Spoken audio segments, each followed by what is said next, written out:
Hi, Nick. Welcome to the Hustler Talk video series. So I started this video series as a way to catch up with friends who I could not meet due to the COVID-19 pandemic. So in my series, I'm trying to interview those interesting friends like you who are in the startup ecosystem. Either you're building something or investing something. Yeah. So welcome to the series. Yeah. I appreciate. I'm honored to be here. So hopefully I can have a few interesting things to say or add to the series. Sure. So let's start by could you share a bit more about yourself, like your background, what did you do? Although I have look at your LinkedIn, like you had a lot of experience in the sales and marketing. You stay in Vietnam about 10 years, so maybe you can talk a bit more about yourself. Yeah. Sure. So I moved, so actually I'm from the US. I moved to Vietnam in 2009. So basically following the financial crisis, I was intending to stay for just 1 year. And I'm actually now like almost over 11 years in Vietnam. So it's been a long 1 year, to say the least. But yeah, my family now is here. So basically I've been in the startup, the startup ecosystem in Vietnam long before I guess it was cool and trendy. So I started actually in 2012, around there, just hosting a couple of early accelerator programs when I was working at a Singaporean business university. So there I was lecturing on things like entrepreneurship and innovation, operations, supply chain, things like that. So a couple of the accelerators were one of them was called Hatch, which started out of Hanoi. Another one called Seed Stars, which is a European emerging market accelerator that I basically hosted and helped with, finding startups and doing kind of the event management of those programs. So that's how I guess I got into it. And I did a couple of other like startup competitions with our students, plus a few things like Facebook hackathons with the American Business Center here and things like that. So quite a long time ago, was just kind of dipping my toe into it. I wasn't entirely sure that I wanted to go into it full time or how it would how it would happen. But basically after my completing my MBA thesis on supply chain sustainability in Vietnam's coffee industry, I basically co-created my first social enterprise in coffee with a good friend of mine. Basically, that one was working at kind of, say like equalizing some of the value chain so that farmers could capture more value than typically what happens with coffee. So I did that for a number of years, still kind of do that as more of a passion project. And that's where I kind of got interested in social entrepreneurship. So I actually worked after that with Vietnam's leading social enterprise, first official social enterprise called Kodo. Basically, they work with disadvantaged and at-risk youth, offering them a certified hospitality degree, while basically coming from things like trafficking or victims of domestic abuse, off to go and work for 5-star hotels and restaurants, and some even going into opening their own restaurants and hiring further Coder graduates, which is pretty cool. So that was basically the initial kind of social enterprise phase of my startup or entrepreneurship journey. So it really started in 2016 when I guess I officially did my first early stage startup. So it was a Singapore-based startup, and I launched their Vietnam office as I said, in 2016, and basically helped them scale regionally to 150 customers, 500 customers, 150 employees, and through their post-Series A fundraising of over $10 million from some name brand venture capital company. So that was basically I would say the long short of it. And then I just recently come off of, for the last year, starting my own. I think we can talk a little bit about that as well, called Talk Social.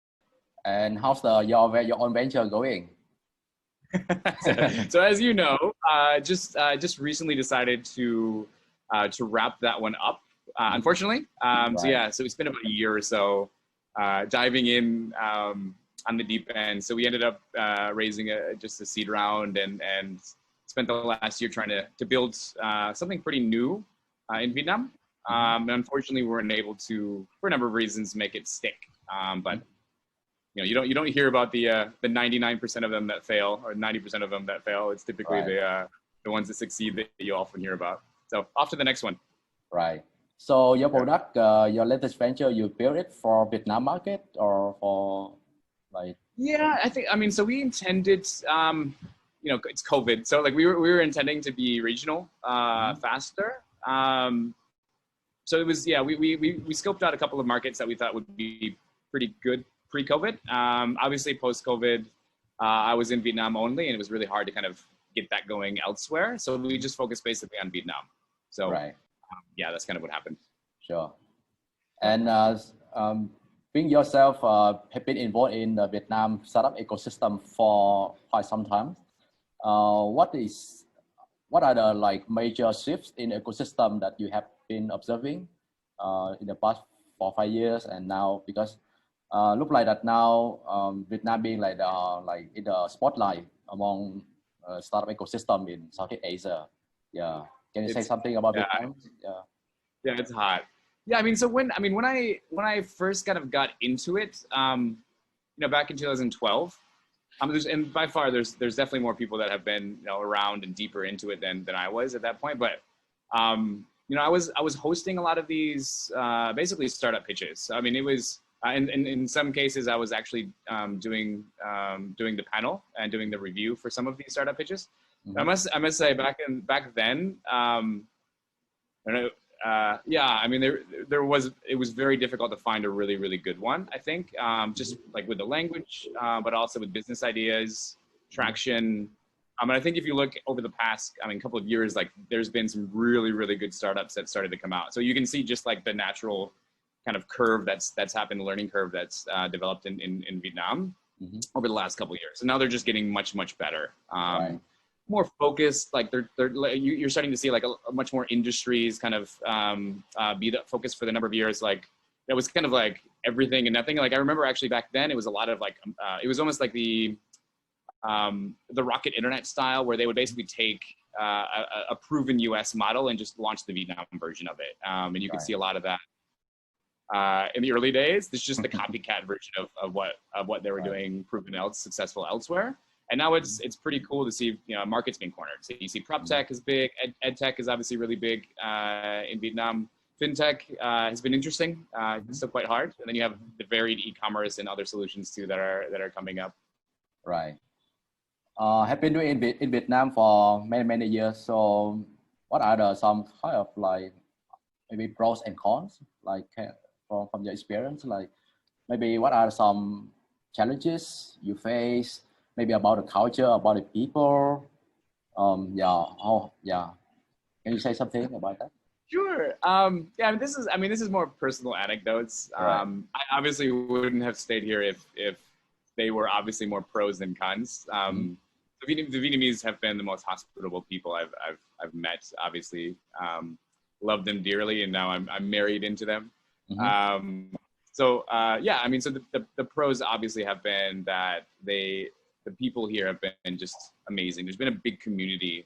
Like, for example, when I started Ematic's office, people were so helpful. And for me, like being not necessarily in the space full time, very long, basically people rolled out the Rolodex of connections, and like it was not difficult to tap in and just build off of the relationships and connections that I had here. I think, I mean, even spending some time, say, in the region, it wouldn't necessarily be that open and collaborative in my experience. So the cons, maybe to step back, the pros have been, you know, just the openness, the hospitality, and the friendliness. I think cons,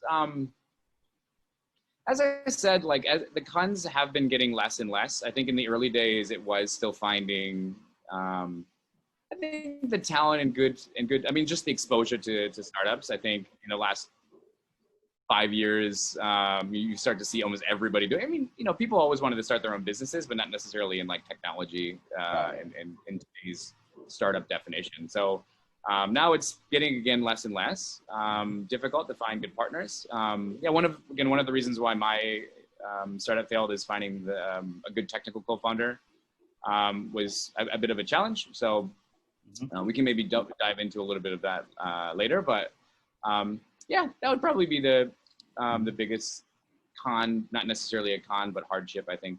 It's finding the right team. Interesting. You just mentioned about your startup. One of the reasons that you fail because you don't have a strong technical co-founder. Can you share a little bit about that more? Like, let's say if you could do it again, what will you do differently? Yeah. Yeah, I mean, maybe next venture. What is like common pitfall you will think you? Yeah, to keep it simple. My background obviously isn't technical; it's on the business side. So it's quite obvious that you need a strong technical co-founder. We had those in place, but they weren't necessarily strategic and or full time. So it's basically we kind of prioritized the business side over the technical side, and maybe they wouldn't agree to a certain extent, but I think, either way, having a strong technical co-founder that will be with you every single day to crack the most difficult part of building a product, which is product market fit. So it wasn't that it necessarily that they didn't have the skills to do so. It was just that I needed somebody there every single day to help me figure out that problem, which we weren't able to do. So yeah, the main reason why it failed is we weren't able to establish product market fit in time. So kind of ran out of cash. COVID didn't help. So yeah. I have a friend. She just started out from the VC firm, and she's building her own startup. She's also looking for like technical lead, like to join the founding team, and also like in Vietnam, there's a good pool of a big pool of like the tech talent, like software engineers. Being someone on the ground, like what is your thought on like, is it easy to find like the people, like the software engineer, but with a good product mindset? Or that's the big, you hit it, right? So there's plenty of developers, so it's really easy to find a developer, but if you don't have somebody that knows the product development process and is the CTO, right? It has the vision to go and help you identify what problem you want to solve, right? And then bring that process down to execution. That's difficult, right? Finding a developer is super easy. So we had a couple of developers working on it, but my background is obviously not in product, so I think having somebody like a CTO or co-founder would have dramatically helped with that process. Sure. And to put it, there's plenty of people in Vietnam too. It's not possible to find the talent for that. It's definitely possible. It's again to put it kind of simply as well. It's most startups fail because of the team, right? So it's just the team didn't work out. Just the relationship between the founders perhaps didn't work out, or the investors, for example. There's so many things that need to kind of be executed on perfectly for a startup to make it. Right. And that's been the issue, I think, since the dawn. Let's talk a bit about your expertise. You are very good at sales and marketing and strategy. So maybe perhaps could you share a bit about like how you accumulate your experience, like maybe some good resources, some good books you recommend? Excellent question. I think for me, I've been wanting to kind of dive a little bit deeper in some of the. Let's just quickly start with the things that I do and have done and do well. I think it's, for me, the obviously the sales and business development side is something that I do. It's like the standard, kind of book that you would read on that side would be a book called like Spin Selling. But there's plenty of sales articles out there. For me, the advice for anyone who is getting maybe who isn't strong in sales on the sales side is building from the start, building some level of a sales CRM. So this doesn't need to be a complicated process. It could be as easy as a spreadsheet. You could use Trello. There's free resources now, like even HubSpot is free, so it doesn't need to be super complicated, but it provides some level of a structure around your sales kind of strategy. And then as you grow, it doesn't, again, at the beginning, I recommend not going over the top. So if you don't have a lot of resources, you could almost kill yourself by over process and taking up too much time just by kind of managing something too sophisticated. But building some level of a pipe and some discipline around just pipeline management and follow-ups and things like that will help. And again, as you guys scale, as you hire folks on, then you have the process or the infrastructure to go even faster. So that's always the advice that I give, that I see oftentimes people are not even they just reach out and there's not even just one single file kind of of who they've listed and when they should contact them again and what did they say. I mean, some very basic stuff. So that's kind of on the sales side. I think on maybe some other books that have helped. For me, it's been getting into product and getting into. I mean, for me, it's not something that I have the experience in. So I've been reading for example, one book I recently enjoyed, which was Creativity Inc., which just talked about kind of creating a culture of innovation at your company, written by the founder of Pixar.